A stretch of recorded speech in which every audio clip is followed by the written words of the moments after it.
नमस्कार मित्रांनो, DDM news चॅनलमध्ये आपले सर्वांचे स्वागत आहे। मी सध्या उभा आहे अहमदपूर नगरपालिकेची जी होऊ घातलेली इमारत आहे, आपण बघू शकता ती अर्धवट अवस्थेत रखडलेली अहमदपूर नगरपालिकेची इमारत आहे।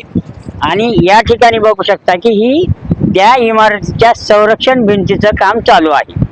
या संरक्षण भिंतीचं काम त्या विटा बघितल्या तर कच्च्या विटा वापरलेल्या, बोगस तर आहेच, पण आपला विषय आहे की या बोगस कामाकडे नगर परिषदेनं किंवा सार्वजनिक बांधकाम विभागाचे जे इंजिनियर आहेत त्यांनी पुरेसे लक्ष दिलं पाहिजे। त्याचबरोबर नगरपालिकेचे जे कारभारी आहेत, नगराध्यक्ष होते साहेब आणि त्यांचे नगरसेवक यांनी सुद्धा या बांधकामाकडे लक्ष दिले पाहिजे।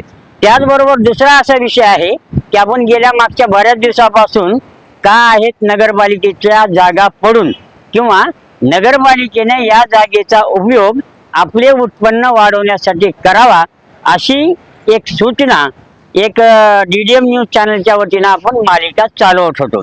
त्याचाच एक भाग म्हणून ही संरक्षण भिंत आहे। ही भिंत बांधकाम झाल्यानंतर अद्याप हे काम चालूच आहे, इथे अजून अतिक्रमण झालेले नाही, पण भविष्यात अतिक्रमण होणार हे 100% खरं आहे। कारण या ठिकाणी जो जागा आहे, स्पेस आहे, त्याचा वापर आपण इकडे बघू शकता की आता तिथे काही गाड्या या थांबलेल्या आहेत। म्हणजे आज गाड्या थांबलेल्या आहेत, उद्या इथं कोणी गाडे लावतील आणि आणखीन काही इथं अतिक्रमण या नगरपालिकेच्या इमारतीसमोर वाढत जाईल। जसं शिवाजी चौकात अतिक्रमण आहे, सावरकर चौकात किंवा दोन्ही रोडना अतिक्रमण आहे, शहरातल्या विविध भागामध्ये अतिक्रमण आहे। ते अतिक्रमण नगरपालिकेला काढणं शक्य नाही आणि या ठिकाणी नव्यानं अतिक्रमण करण्याला संधी देण्याऐवजी नगर परिषदेनं जर या ठिकाणी या संरक्षण भिंतीच्या ऐवजी छोटे छोटे गाळे काढून जर व्यापाऱ्यांना दिले तर नगरपालिकेला एक प्रकारचं उत्पन्न होईल आणि व्यापाऱ्यांना गाळे मिळतील।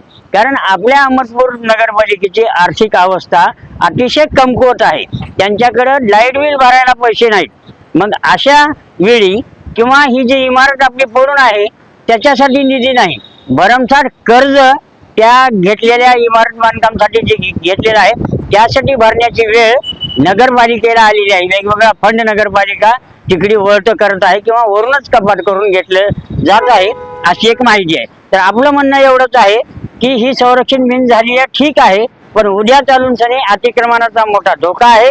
नगराध्यक्ष साहेब, आपण याकडे लक्ष द्या, सर्व नगरसेवकांनी याकडे गांभीर्यानं पाहावं की आपल्या नगरपालिकेला एक उत्पन्नाचा स्रोत म्हणून या सर्व संरक्षण भिंतीच्या जागेचा उपयोग गाळे बांधकामासाठी करावा आणि त्यातून येणारं उत्पन्न शहरवासियांच्या सुविधेसाठी वापरावा, एवढी माफक अपेक्षा आम्ही DDM न्यूज चॅनलच्या वतीनं नगरपालिका प्रशासकांकडे आहोत। धन्यवाद।